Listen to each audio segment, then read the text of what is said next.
Kabul hit by worst attack since last July, scores dead. A suicide car bombing in Kabul killed as many as 80 people and wounded 350 on Wednesday morning near diplomatic enclave in the worst attack on the Afghan capital in 10 months. The explosion happened at about 8:25 a.m. in the Wazir Akbar Khan area, a busy neighborhood that's home to many foreign embassies and the presidential palace, Interior Ministry spokesman Najib Danish said by phone. Women and children were among the dead and wounded, he said. A Roshan Telecommunications office was also hit by the blaster and more than 50 vehicles were destroyed, he said. Windows of nearby buildings and compounds were shattered and police cordoned off the district. The death toll from the attack, which took place during the first week of the holy fasting month of Ramadan, may increase as many of the wounded were in a critical condition, said Health Ministry spokesman Ismail Kawasi. While no group so far has claimed responsibility for the bombing, security has deteriorated in Afghanistan with the resurgent Taliban claiming more territory across the country and Islamic State militants stepping up attacks.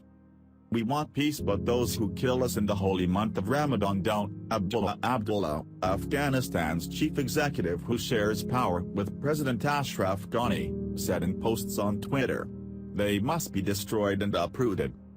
A U.S. watchdog said last month that a record number of civilians died last year, 16 years after then U.S. President George W. Bush first sent special forces to the country after the September 11 attacks to topple the Taliban regime which sheltered al-Qaeda leader Osama bin Laden.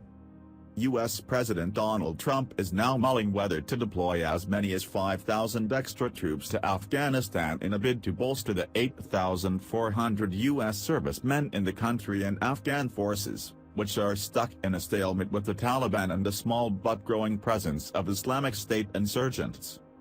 On May 24, Secretary of State Rex Tillerson told reporters on Air Force One that Trump's Afghan policy review is still work in progress and a couple of weeks away from being presented.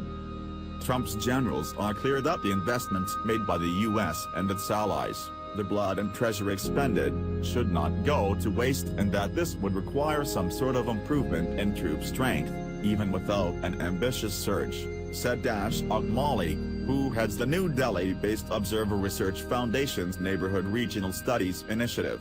Incidents like this one pretty much strengthens the case made by the NSA and the generals.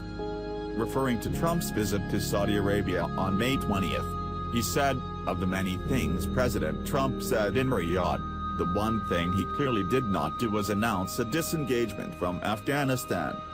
The U.S. intelligence community believes the political and security situation in Afghanistan will almost certainly deteriorate through 2018 even with the modest increase in military assistance by the United States and its partners. Lieutenant General Vincent Stewart, the head of the Defense Intelligence Agency, told lawmakers in Washington last week. Meanwhile, we assess that the Taliban is likely to continue to make gains, especially in rural areas. Don't forget subscribe my channel to watch more video.